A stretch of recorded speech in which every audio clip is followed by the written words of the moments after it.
Welcome to Second Sake, the show that focuses on the issues behind the news. My name is the editor, Martin Creamer, joins me today to unpack the latest in the mining industry. Welcome, Martin. Thanks, Ashley. Now, as COVID-19 infections continue to rise, can you tell us about Goldfield reinforcing its back-to-work protocols at South Deep? Yeah, this is the South Deep mine, southwest of Johannesburg, a very mechanized deep-level mine. And they have really beefed up their protocols for returning workers when it comes to the COVID situation, because they've found that the infection rate has really spiked. And in over 3.5 days, they did more than 750 tests. And this resulted in now 120 people being quarantined within the group. So it's a fairly large percentage, and they'll still be doing a lot more tests.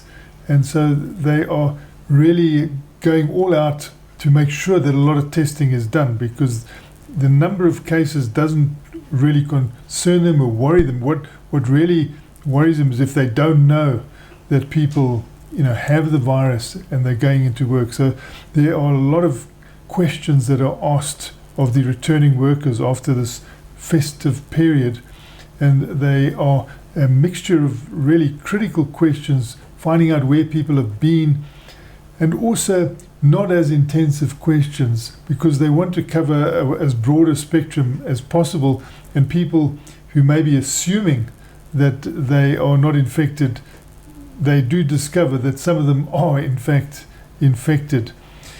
And then those that have no issues at all go in and start working. They also use the CSR to help them with this testing and make sure that while they're waiting for results, none of those people come within the mine precinct. So again, the mines are showing a lot of dedication to trying to constrain the spread of the COVID-19 virus, but the reports early from South Deep are that they can see a spike in this as those workers begin returning. Talk to us about the building of hydrogen infrastructure in the US being a good boost for platinum demand.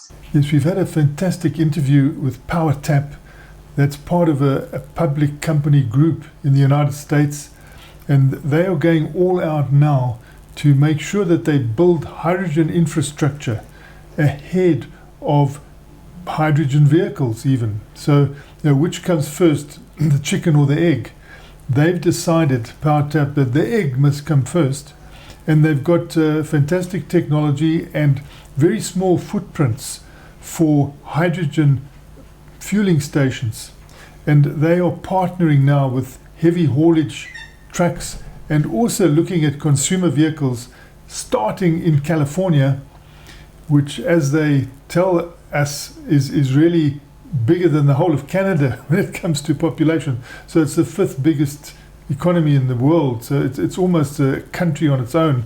They are starting there in the US to fund through carbon credits and green loans the building of fueling stations in partnership with trucking companies and other companies, so that they really know a lot of these routes. They know where they will need this hydrogen, so they're doing it in advance.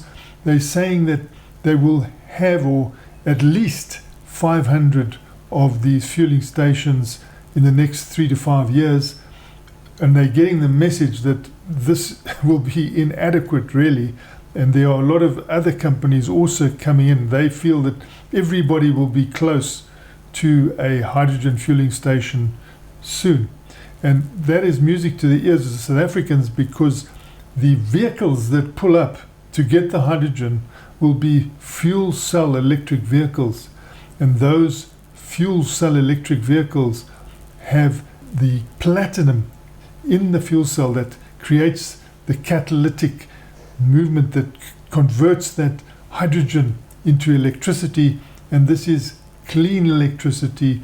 The only emission that you have is water really.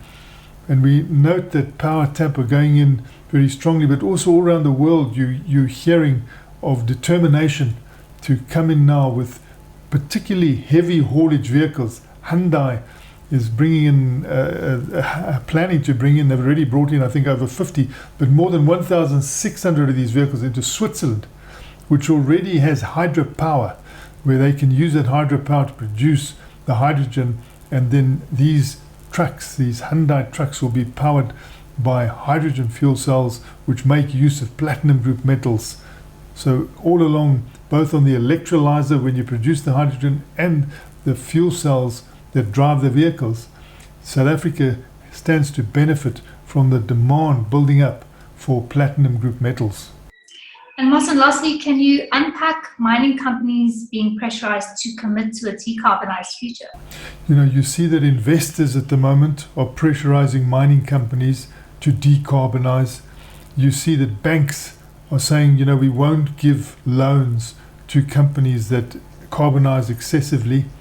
And you also have a lot of governments that are promoting this greener economy, and non-governmental organizations that are putting pressure on the mining companies. And the mining companies are responding well. As you see from analyst reports coming out, these mining companies are going for a decarbonized mining activity.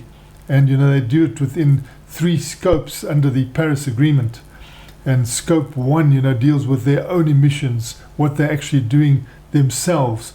And then the scope 2 and 3 are indirect contributions to carbonisation. So what they sell sometimes creates carbonisation. So they are working with their customers, they're working with themselves, and they're saying that by 2050 we will be carbon neutral. That is what the big companies are saying. You see Anglo American appointing heads of carbon neutrality along with the beers. I think with the company like Glencore going for scope 1, scope 2, scope 3, and getting a 40% at a specific date is putting them probably ahead, because there's not as much concentration on those scope 3, which is more difficult for the mining companies. But there's not one mining company that is relying on investment from global investments that